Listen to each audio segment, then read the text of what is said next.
નમસ્કાર, આપ જોઈ રહ્યા છો સ્પેશિયલ રિપોર્ટ. આપની સાથે હું છું ઝરણા. કોરોના વાયરસ હવે વધુ જીવલેણ બની રહ્યો છે. યુરોપ, અમેરિકા અને વિકસિત દેશોમાં આ મહામારી ફરીથી માથું ઊંચકી રહી છે. બ્રિટન, અમેરિકા અને જર્મની જેવા દેશો સૌથી ખરાબ રીતે પ્રભાવિત થયા છે. તો ખતરનાક બનેલા વાયરસ યુરોપની મહાસત્તાઓને ધ્રુજાવી રહ્યો છે.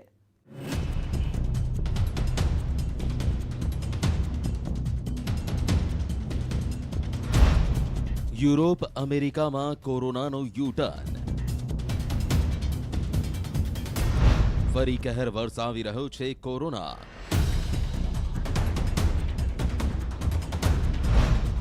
જીવલેણ વાયરસે ફરી માથું ઊંચક્યું. જર્મનીમાં રોજના 45,000થી વધુ કેસ. અમેરિકામાં રોજના 90,000થી વધુ કેસ.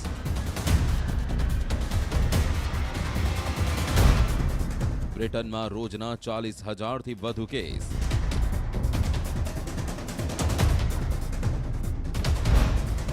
રશિયામાં કેસનો આંકડો 40,000 નજીક. વિશ્વ આરોગ્ય સંસ્થા એટલે કે WHO એ કહ્યું કે યુરોપ મહામારીનું નવું કેન્દ્ર બની રહ્યું છે. છેલ્લા અમુક સમયથી જે રીતે યુરોપના અનેક દેશોમાં કોરોનાના કેસોની સંખ્યામાં જે ઉછાળો જોવા મળ્યો તે ઘણો જ ચિંતાજનક છે. And it's not just about how many people are vaccinated, it's about who is vaccinated. It makes no sense to give boosters to healthy adults or to vaccinate children when the health workers or older people and other high-risk groups around the world are still waiting for their first dose. The exception, as we have said, is immunocompromised individuals. Countries with the highest vaccine coverage continue to stockpile more vaccines, while low-income countries continue to wait. Every day, there are 6 times more boosters administered globally than primary doses in low-income countries. This is a scandal that must stop now. We have shown that COVAX works if it has the vaccines. COVAX has now shipped almost 500 million vaccines to 144 countries and territories. All countries have started vaccinating except 2, Eritrea and the Democratic People's Republic of Korea. The vast majority of countries are ready to get doses into arms, but they need the dose. To reach WHO's target of vaccinating 40% of the population of every country by the end of this year, we need an additional 550 million doses, about 10 days production. યુરોપના ઘણા દેશોમાં emergency જેવી સ્થિતિ. અનેક દેશોમાં લોકડાઉનના ભણકારા. સ્થાનિક સ્તરે લદાઈ શકે છે આકરા પ્રતિબંધ. યુરોપના ઘણા દેશોમાં હાલ સ્થિતિ વણસી રહી છે. કોરોનાના કેસોમાં મોટા ઉછાળાના કારણે ઘણા દેશો નવેસરથી તેમની રણનીતિ તૈયાર કરવા મજબૂર બન્યા છે. બ્રિટનમાં જ્યાં રોજના 40,000થી વધુ નવા કેસો આવી રહ્યા છે, ત્યાં જર્મનીમાં 50,000થી વધુ કેસો નોંધાઈ રહ્યા છે. જર્મની માટે આ સ્થિતિ વધુ એટલે ચિંતાજનક છે કારણ કે મહામારી શરૂ થઈ ત્યારથી લઈ આજ સુધીનો આ સૌથી હાઈએસ્ટ રેટ છે. તો સામે અમેરિકામાં પણ સ્થિતિ સારી નથી. અહીં રોજના 90,000 જેટલા કેસ નોંધાઈ રહ્યા છે. રશિયામાં કેસોનો આંકડો 40,000 નજીક પહોંચી ગયો છે. યુરોપની સ્થિતિ પર WHOની નજર છે.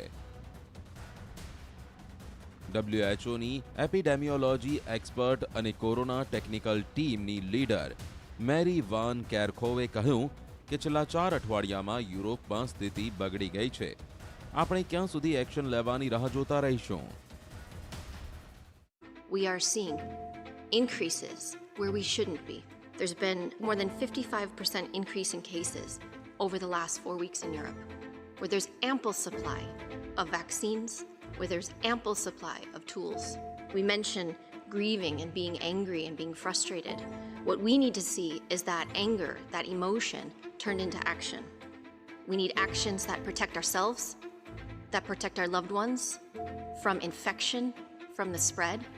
We need leaders to provide communities with consistent, accurate information, to enable communities to keep themselves safe and their loved ones safe, to invest in systems, those systems for surveillance, for testing, to support our health workers. We can't make these changes once this pandemic is over to prepare for the next one. So the question is not what we do in 2022, it's what we do right now. And we have the opportunity, and we have to do this now. How many more people need to die? How many more countries need to be put into severe situations again before we take action? So everyone that's watching this, what will you do today? 27 સભ્યના European યુનિયનના 10 દેશોમાં COVID-19 મહામારીને લઈને સ્થિતિ ચિંતાજનક છે.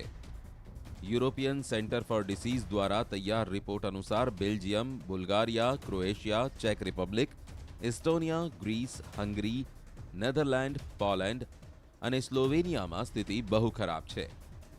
વિશ્વ આરોગ્ય સંસ્થાએ જણાવ્યું હતું કે યુરોપમાં એક સપ્તાહમાં 20 લાખ કેસ નોંધાશે અને 27,000 લોકોના મોત થયા હતા. જર્મનીની સાથે સરહદ ધરાવતા નેધરલેન્ડમાં પણ કોરોનાના કારણે સ્થિતિ બગડી છે. દૈનિક કેસોનો આંકડો 16,000થી વધુ છે. દેશમાં હાલમાં વચગાળાની કેબિનેટ છે, જેણે 3 અઠવાડિયાનું આંશિક લોકડાઉન લાદવાનો નિર્ણય કર્યો છે. સોશિયલ ડિસ્ટન્સના નિયમોનો કડક રીતે અમલ થાય તે જોવાઈ રહ્યું છે. નેધરલેન્ડના લોકોને જો કે તેમની સરકારનો આંશિક લોકડાઉનનો આ નિર્ણય ગમ્યો નથી. રાજધાની હેગમાં પીએમ માર્ક રૂટના આ નિર્ણયનો ઘણા લોકોએ વિરોધ કર્યો. લોકો રસ્તા પર ઉતરી આવ્યા અને સરકારી ઇમારતોને ઘેરવા लाग्યા. વિરોધ પ્રદર્શનોને કંટ્રોલ કરવા માટે મોટી સંખ્યામાં પોલીસોને બોલાવી પડી. લોકોની સાયકલ અને વાહનોની તોડફોડ થઈ. પોલીસ સાથે પ્રદર્શનકારીઓએ ઝપાઝપી પણ કરી. પ્રદર્શનકારીઓએ કેટલીક ઇમારતોને પણ નુકસાન પહોંચાડ્યો.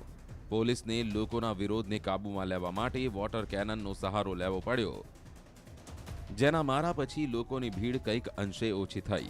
પરંતુ પ્રદર્શન પછી પણ લોકોએ તેમની જગ્યા છોડી નહોતી.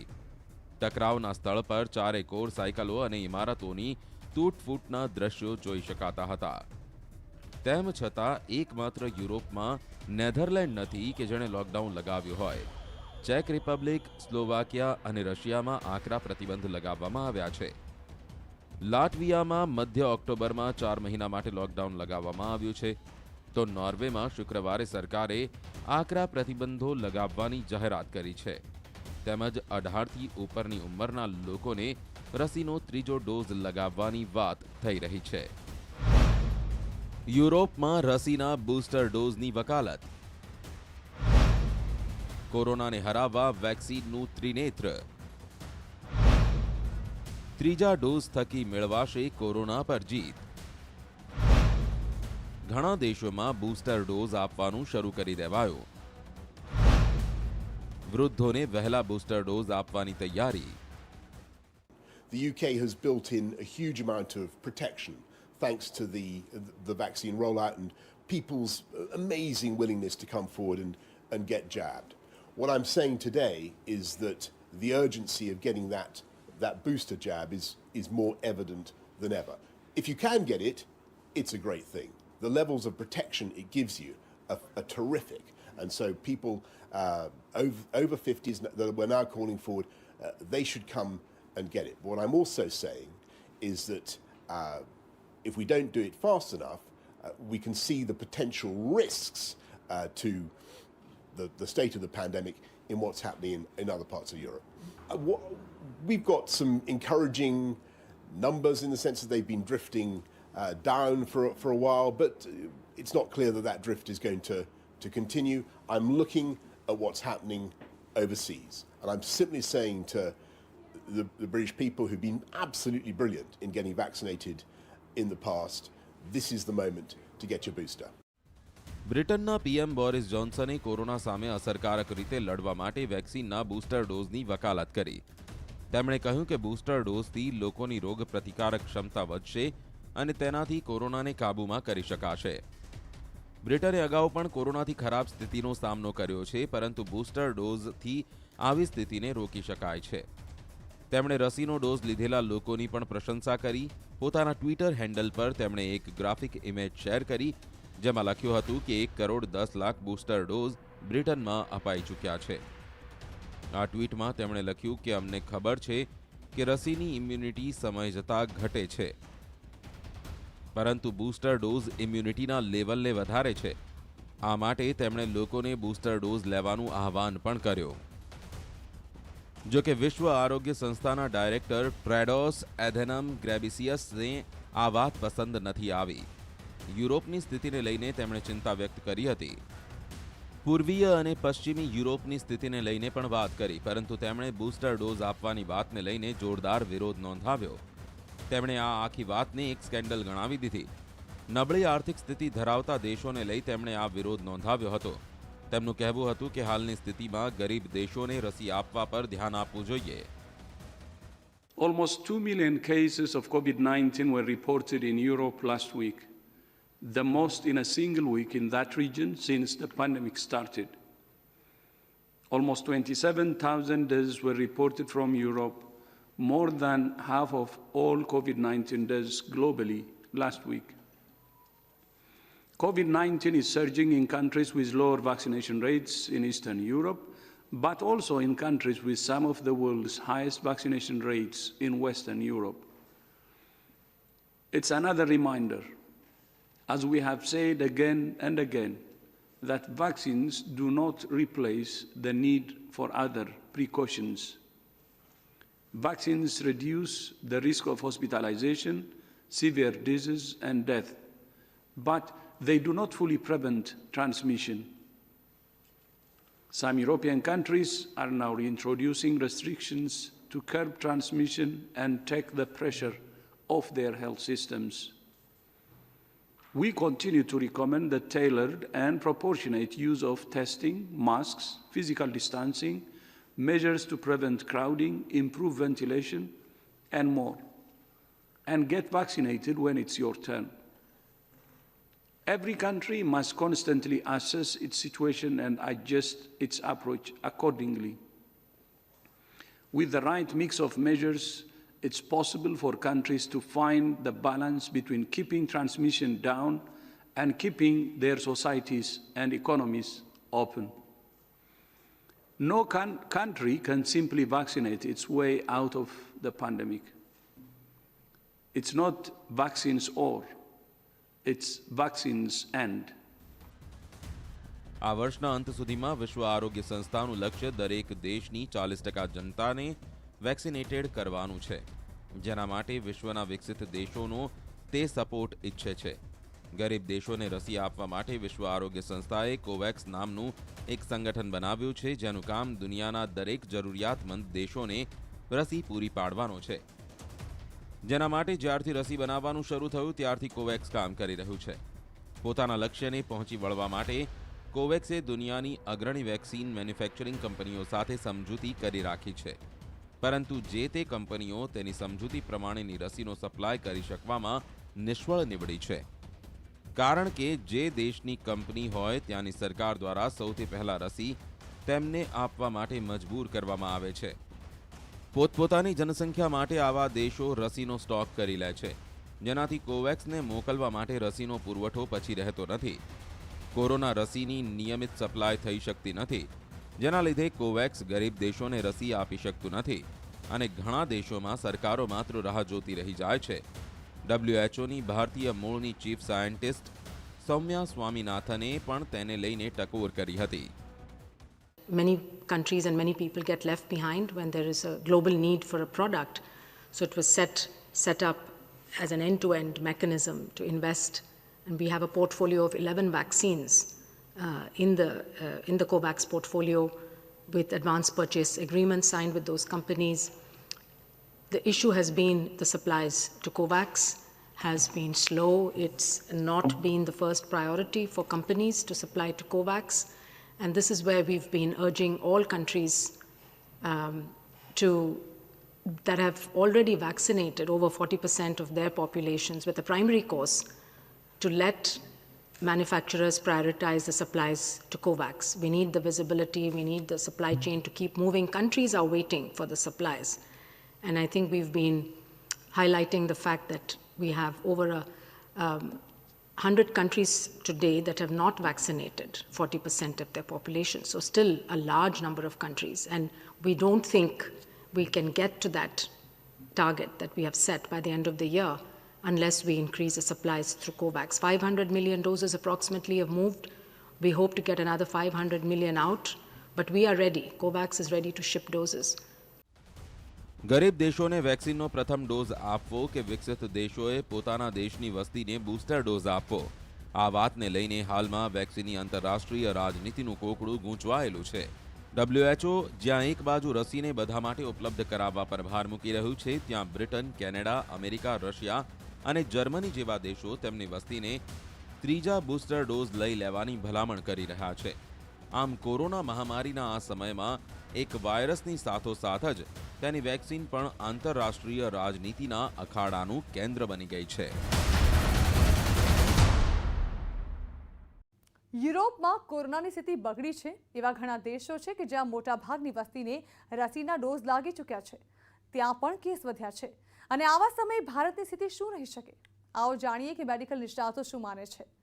ભૂતકાળમાં પણ કોરોનાની જે લહેર આવી હતી અને તમે એપિડેમિયોલોજીકલી બીજી કન્ટ્રીથી કમ્પેર કરો તો આપણે ઇન્ડિયામાં 2 કે 3 મહિના પછી ફોરેનમાં જે કન્ટ્રીમાં કોરોનાની લહેર ચાલુ કે કેસીસ વધવાના ચાલુ થયા અને 2 કે 3 મહિના પછી આપણે ઇન્ડિયામાં સેમ ટુ સેમ પરિસ્થિતિ જોવામાં મળી છે.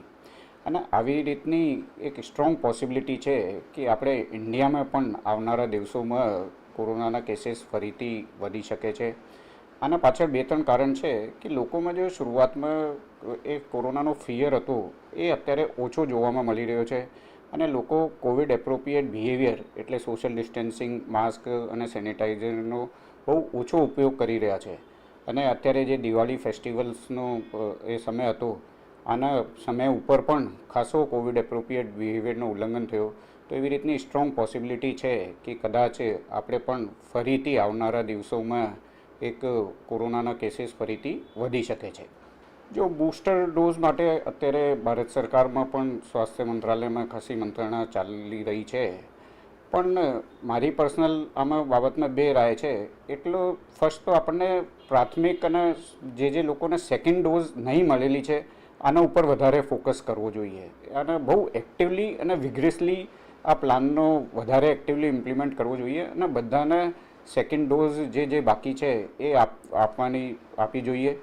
અને જે ફ્રન્ટલાઇન હેલ્થકેર વર્કર્સ છે, એએમસીના કર્મચારી છે, ડૉક્ટર્સ છે, પેરામેડિકલ સ્ટાફ છે, પોલીસ છે, મીડિયાકર્મી છે, એ લોકોને જે કોરોનાના પેશન્ટ્સમાં અને સસ્પેક્ટેડ પેશન્ટ્સના એમના જોડે એમના આવવાનો સંપર્ક રહેતો હોય તો આ સબગ્રુપ્સમાં બૂસ્ટર ડોઝ આપવાનો ગવર્મેન્ટનો એક્ટિવલી વિચાર કરવો જોઈએ. તો આ સાથે સ્પેશિયલ રિપોર્ટ અહીં સમાપ્ત કરીશું અને વધુ સમાચારો વિસ્તારથી જોવા માટે આપ જોતા રહો News18 ગુજરાતી.